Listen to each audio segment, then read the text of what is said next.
बिस्मिल्लाहिर्रहमानिर्रहीम। अस्सलामु अलैकुम वरहमतुल्लाहि वबरकातुहू। दोस्तों, कैसे हैं, क्या हाल है? उम्मीद करता हूँ कि खैर वाफ़ियत से होंगे। दोस्तों, कहते हैं कि बारिश हो रही है, अभी मैं कहाँ जाऊँ? बारिश हो रही है, अभी मैं कहाँ जाऊँ? इसको मैं बताने से पहले एक रिक्वेस्ट करता हूँ कि आप हमारे चैनल पर नए हैं या पुराने हैं, चैनल को सब्सक्राइब नहीं किया है तो सबसे पहले चैनल को सब्सक्राइब कर लीजिए, वीडियो को लाइक कर दीजिए और दोस्तों में भी इस वीडियो को शेयर कीजिए, क्योंकि इस वीडियो में बहुत कुछ सीखने को मिलेगा। और इस वीडियो में हमने उर्दू का भी इस्तेमाल किया है और हिंदी का भी इस्तेमाल किया है, यानी जो लोग उर्दू जानते हैं वो भी देख सकते हैं इस वीडियो को और जो लोग हिंदी जानते हैं वो भी देख सकते हैं इस वीडियो को। ठीक है, तो बारिश हो रही है, अभी मैं कहाँ जाऊँ? यह कहना होगा तो कहेंगे मतर ईजी अलआन ऐना हरो। मतर ईजी मतलब बारिश हो रही है या बारिश आ रही है। ठीक, अल आन का मतलब अब या अभी। ऐना, ऐना का मतलब होता है कहाँ, ऐना का मतलब होता है कहाँ। बहुत से कंट्री में ऐना का इस्तेमाल किया जाता है और बहुत से कंट्री में वैन का इस्तेमाल किया जाता है। और अरोह, अरोह का मतलब होता है मैं जाऊँ, मैं जाऊँ। तो ऐना अरोह यानी मैं कहाँ जाऊँ या कहाँ मैं जाऊँ। अब इसमें देखते हैं, रोह का मतलब जाना होता है और अरोह जब कहेंगे यानी किसी भी अल्फाज के शुरू में अगर अ होता है तो वो अपने तरफ इशारा करता है। ठीक है, जैसे अरोह, अरोह का मतलब हुआ मैं जाऊँ। ठीक है, तो कहेंगे ऐन अरोह यानी मैं कहाँ जाऊँ। ठीक, तो अगर कहना होगा कि बारिश हो रही है, अभी मैं कहाँ जाऊँ, या बारिश आ रही है, अब मैं कहाँ जाऊँ, अगर ये कहना होगा तो आप निधड़क कह सकते हैं मतर ईजी अलआन ऐन अरोह, या मतर ईजी अलआन वैन अरोह, या मतर ईजी अलहीन वैन अरोह। इस तरह से आप बोल सकते हैं। अगला जुमला है उनसे कहो। उनसे कहो वह मेरा इंतज़ार करे। उनसे कहो या उससे कहो वह मेरा इंतज़ार करे। यह अगर कहना होगा तो कैसे कहेंगे? कहेंगे तगुल हु, तगुल हु। अब एक और चीज़ बता दूँ, किसी भी लफ्ज़ के अल्फाज के शुरू में अगर तो आता है तो वो सामने वाले की तरफ इशारा करता है, उसका मतलब होता है तुम। जैसे अरोह मैंने बताया कि अरोह मतलब मैं जाऊँ, तो तगुल यानी तुम कहो, तगुल यानी तुम कहो। और हु का मतलब होता है हो वह, यानी वह। तो तगुल हु यानी उससे तुम कहो या तुम उससे कहो, इसका मतलब ये होता है। अब हो व इंतज़रनी, हो व मतलब वह, इंतज़रनी यानी वह मेरा इंतज़ार करे। इंतज़ार को अरबी में इंतज़ार ही कहते हैं।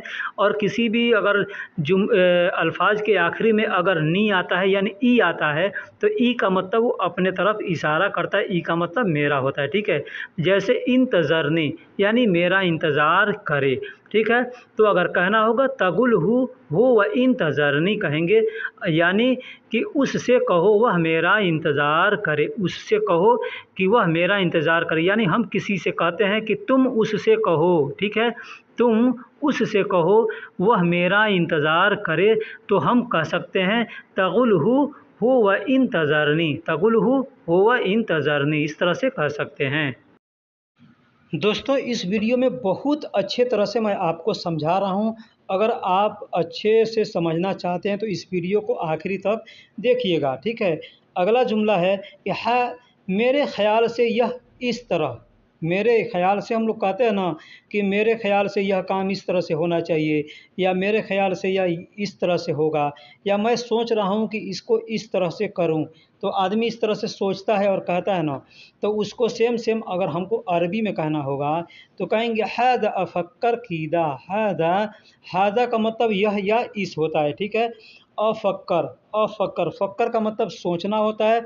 और मैंने पहले जुमले में बताया कि अगर शुरू में आता है तो उसका मतलब होता है मेरा। ठीक है, या मैं। ठीक है, तो अफक्कर यानी मैं सोच रहा हूँ। अफक्कर का मतलब मैं सोच रहा हूँ।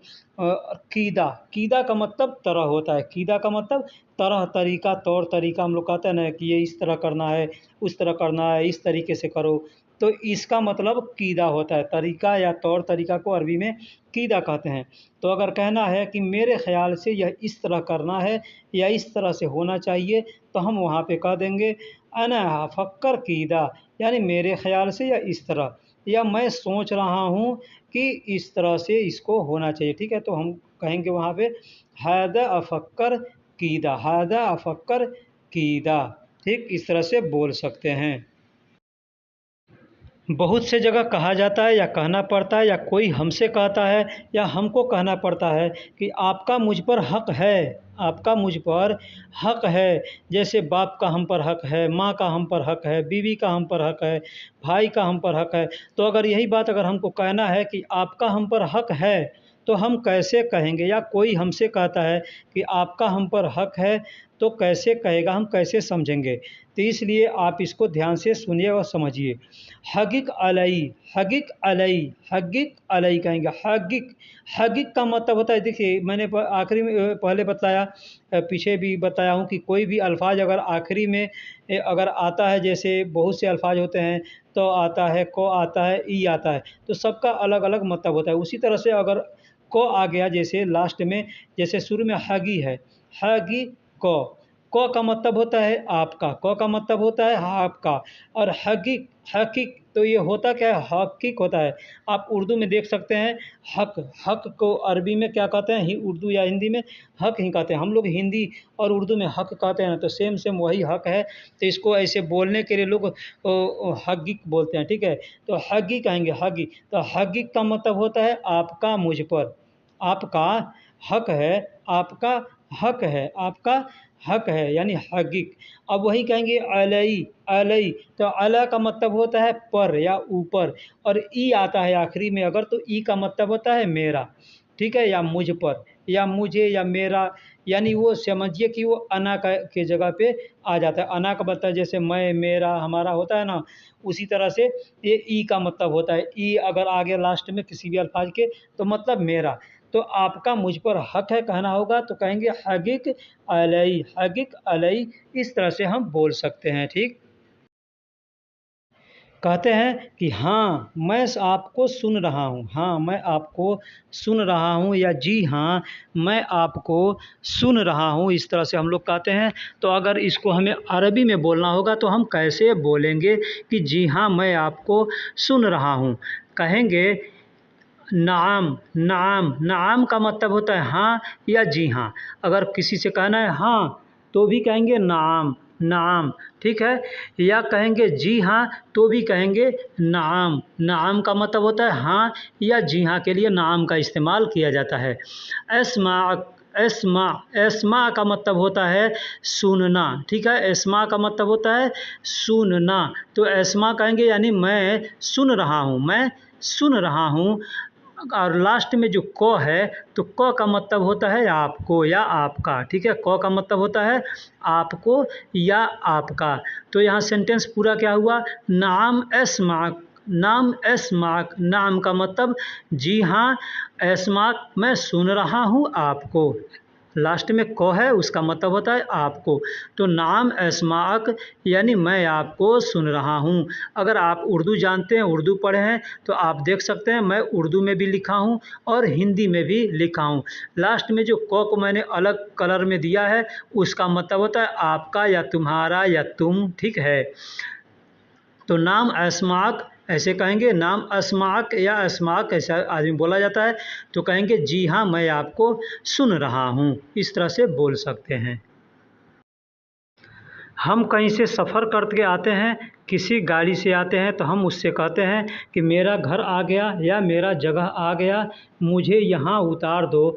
अगर ये हमको कहना होगा तो हम कैसे कहेंगे? कहेंगे अना बेत ईजी नाज़िलनी हिना, अना बेत ईजी, अना बेत यानी मेरा घर, ईजी का मतलब आ गया, ईजी का मतलब आ गया। ठीक है, नाज़िलनी, नाज़िल का मतलब उतारना होता है, और यहाँ नाज़िलनी कहा गया है, तो नी का मतलब मेरा होता है, यानी मुझे होता है, मेरा या मुझे होता है। ठीक है, तो मुझे उतार दो, नाज़िलनी यानी मुझे उतार दो। हीना, हीना का मतलब यहाँ होता है, बहुत से लोग हीना कहते हैं या बहुत से लोग हुना कहते हैं। ठीक है, जैसे आप देख सकते हैं उर्दू में हमने लिखा है हीना, तो अरबी में तो हीना के नीचे हमने ज़ेर दिया है। अगर हम ज़ेर हटा दें तो कोई उसको हीना पढ़ेगा, कोई उसको हुना पढ़ेगा। ठीक है, तो नाज़िलनी हीना या नाज़िलनी हुना कह सकते हैं।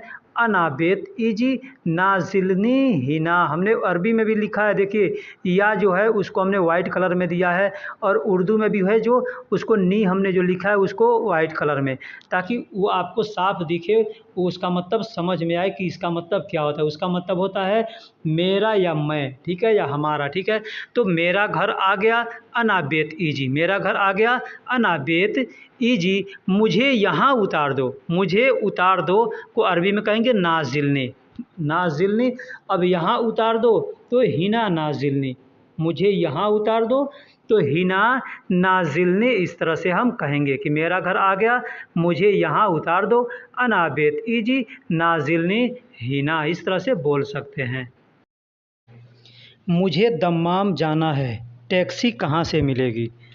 अब कहते हैं हम लोग मुझे दम्माम जाना है या दम्माम जाना है। अब कोई भी शहर हो, जहाँ जाना होगा वहाँ हम कहेंगे कि हमको फ़लाँ जगह जाना है, टैक्सी कहाँ से मिलेगी। जैसे हम टैक्सी स्टैंड पे जाते हैं, टैक्सी नहीं मिलती है तो हम लोग ढूंढते हैं, खोजते हैं, ठीक है।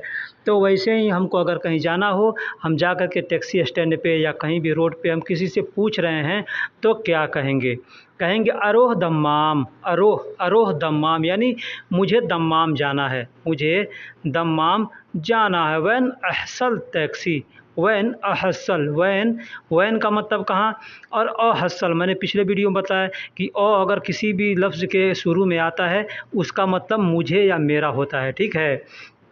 तो यहाँ पे अरोह में भी, रोह में भी पहले आ रहा है तो अरोह यानी मुझे जाना है, अरोह यानी मुझे जाना है कहाँ, तो दम्माम, दम्माम यानी मुझे जाना है दम्माम, तो कहेंगे अरोह दम्माम, ठीक। वैन अहसल, वैन अहसल, वैन का मतलब कहाँ होता है, और अहसल अ का मतलब मुझे, है ना, या मुझे अहसल यानी मुझे मिलेगी, ठीक है, मुझे मिलेगी टैक्सी। टैक्सी को अरबी में टैक्सी कहते हैं, ठीक है, टैक्सी भी कहते हैं या उजरा भी कहते हैं। मैं यहाँ पे टैक्सी का ही इस्तेमाल किया हूँ, लेकिन मैं उजरा बतला दे रहा हूँ कि उजरा भी कहते हैं टैक्सी को, ठीक है। बहुत से ऐसे लैंग्वेज है जो कि टैक्सी के लिए इस्तेमाल किया जाता है, ठीक है। तो कहेंगे अरोह दम्माम वैन अहसल टैक्सी, यानी दम्माम जाना है या मुझे दम्माम जाना है, टैक्सी कहाँ से मिलेगी, इस तरह से हम कह सकते हैं और बोल सकते हैं। देखिए टैक्सी के लिए उजरा का मतलब भी टैक्सी होता है, या और भी कई ऐसे अल्फाज हैं जो हमको मालूम है, यहाँ पे टैक्सी लोग ज़्यादा इस्तेमाल करते हैं या उजरा भी ज़्यादा लोग इस्तेमाल करते हैं, ठीक है। तो आप जहाँ रहते हैं वहाँ पे जो बोला जाता हो आप उसको इस्तेमाल कर सकते हैं।